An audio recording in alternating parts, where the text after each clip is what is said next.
I would say this is the fundamental step of any good morning. And if you don't do this enough, you are messing yourself up in a number of ways. You are actually tuning up and making your neural circuits for focus and attention better. Once every 24 hours, you're going to get a peak in cortisol, which is a healthy peak. You want that peak to happen early in the day because it sets up alertness for the remainder of the day. So I get up. Obviously, I use the restroom. I drink some water. I do think that hydrating is very important. Yes. So I'll drink some water, and then the fundamental layer of health is to set your circadian rhythm. The simplest way to do that is to go outside for 10 minutes and get some bright light in your eyes, because once every 24 hours, you're going to get a peak in cortisol, which is a healthy peak. You want that peak to happen early in the day because it sets up alertness for the remainder of the day.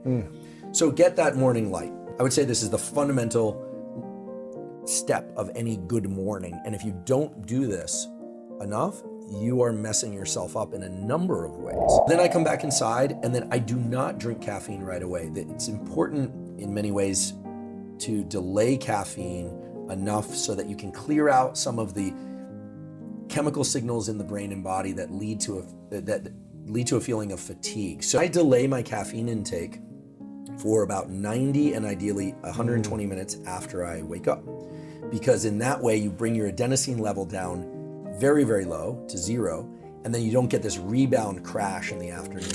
Everybody should be getting 120 to 150 and maybe even 150 to 180 minutes of so-called zone 2 cardio a week. This is the kind of cardiovascular exercise where you're doing work, you could have a conversation, but you're kind of at the threshold where it's not super easy to have a conversation. We're not talking sprints. Then I would shower and then do my 90-minute work bout, but sometimes I do the 90-minute work bout first. And that's generally when I'm starting to drink the caffeine.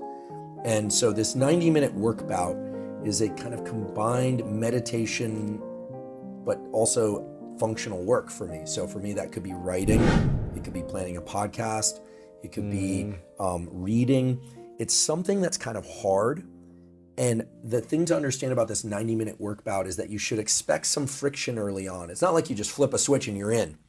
That it takes some time to get into this focus mode, and throughout that time, your brain will flicker in and out.